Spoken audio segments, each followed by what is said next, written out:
gudoomiyaha ahna wasiirka federaalka ah waa Axmed Shide iyo Mustafa Cagjar wax khilaafi ma dhaxyaalo waxay u fadhiyaan ummadda Soomaaliyeed ee ay maamulaan say u badbaadin lahaayeen waa labadaas aqoon-yahan qofka lama xaqiro qof isku filan looma doodaba ruux hadduu isku filan yahay cidna uma doodo in la iska daayaa u roon anigu uma doodayo ninka la yiraahdo Axmed Shide Mustafa laftiisa ma xaqirayo oo waxa uu xaq u leeyahay ka xaqiri maayo labada aqoon-yahan shirka ay ku wada jiraan ummadda Soomaaliyeed yaani si been u afuufin Facebook iyo wararka la sheegayo wax dhibaato kama jiro magaalada Jigjiga shirku wuxuu bilowday shalay uu socdaa si nadiif u socdaa waxa hogaaminaya gudoomiyaha xisbiga ahna wasiirka dawladda federaalka ah ahna anigu deemo oo dhan isagaba isku filan ninkaas anigu gurmadayga ma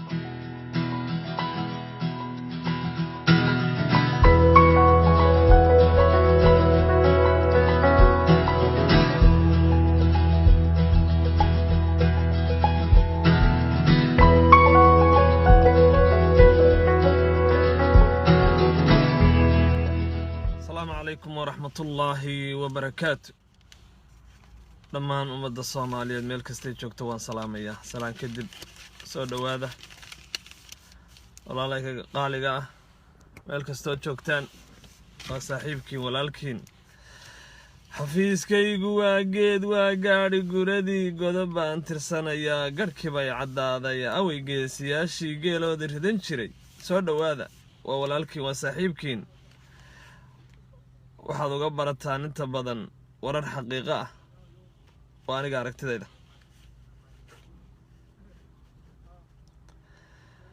maanta iyo Jigjiga maxaan idin hayaa wararkan ka soo ururiyay dawladda deegaanka Somali State ama reserve area dadka ay xanuuninaysaa way iska sii tagayaan dhibaato kuma hayso inta godobni kala galay dad kale lagu garaacayo inta geeyiga Soomaaliyeed ciil ku wada gaadhay inta guriga ku xigo cadow u moodayo inaan dawlad wada yeelanaa waa cir soo dumay sheegina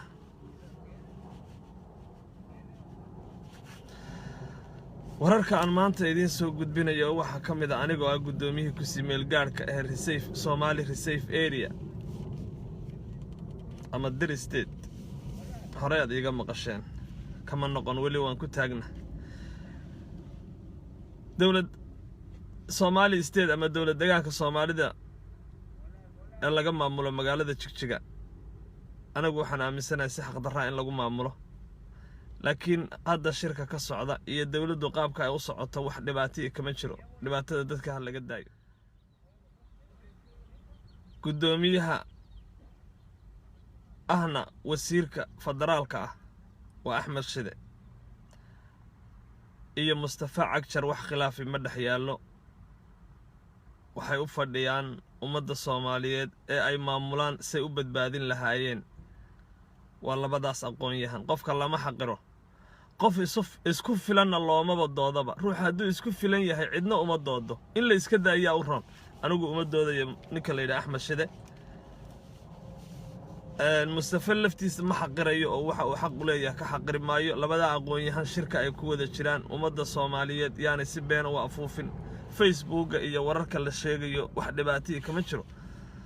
magaalada Jigjiga shirku wuxuu bilowday shalay uu socdaa si nadiif u socdaa waxa hogaaminaya gudoomiyaha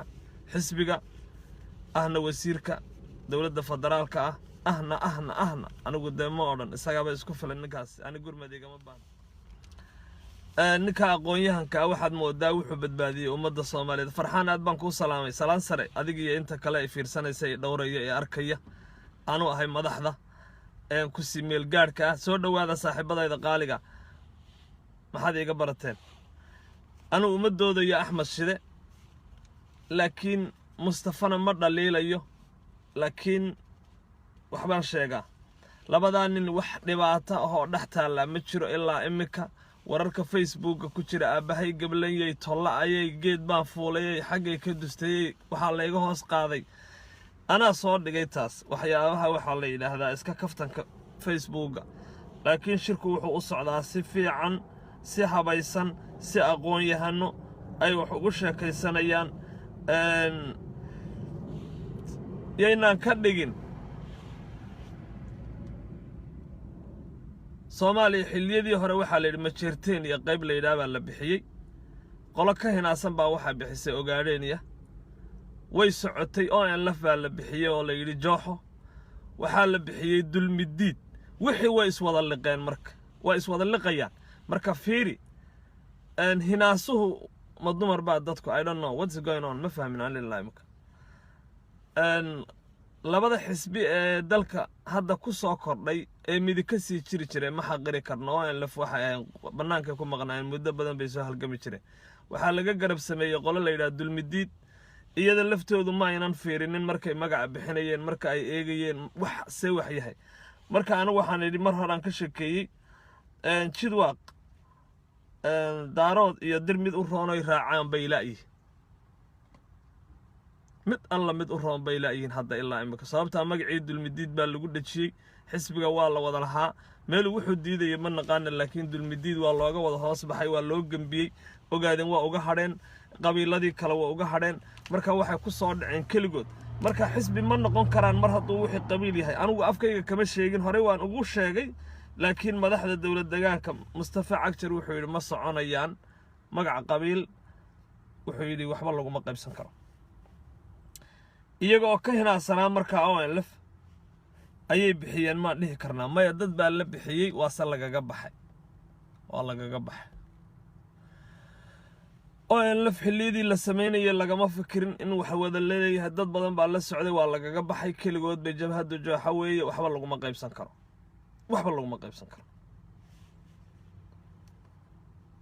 marka xaaladdu waxay maraysaa aqoon yahanadii wax sharciya in wax lagu dhisaa la rabaa meel alla meel ay wax ka qabtaan ummadda Soomaaliyeed way laadahay wararka waxa ugu muhiimsan marka wararkaan idin soo gudbiyay wax dhibaato ah oo ka jira magaalada Jigjiga iyo shirka socda ma jiraan ninka wuxuu gaalihina mar dambe wax ku sheegi doonaa marka hore uu ka wareegaya waxa lagu leeyahay waa la isaystaa waa la isqabsaday xagga laga qaybsaday xagga wax loogu qaybin kara ummadda Soomaaliyeed ma waxaan oran karnaa qabiil baa wax loogu qaybin kara ها والله أقول قايبين كرا it's okay 4.5 بالله ده كرا وحلورن كرا دريا دارد وحلورن كرا دريا هوية وحبل شيء كرا لكن حسبي وقف صاصة ما يستولي هاي ورهبل ومطلق وما ملكه absolutely ما شرط تصالحان بساق هذا إن أمريكا ضدك الدباتوين كجاريان مريكان كضدك كنا فيسبوك ساقلا هذا يدلك مريكان كدباتو كنت مع الدواء إن الدفاع عن شرعي كوقس بيه إن الدفاع عن qof kasta oo ka yar dhowr iyo 20 sano 26 sano ka yar ama 28 ama 30 ka yar wuxuu saxaxay warqad la yiraahdo select service oo ah dhulka uu ku nool yahay ee Mareykanka haday dhibaato soo gaadho inuu difaaco sharciga dhigaya dadkii markii hore marka dhibaatooyinkii dalka ka jiray Itoobiya difaacayay select service kaasay saxeexeen way ku qasbanaayeen sababta meel lama aadi karin marka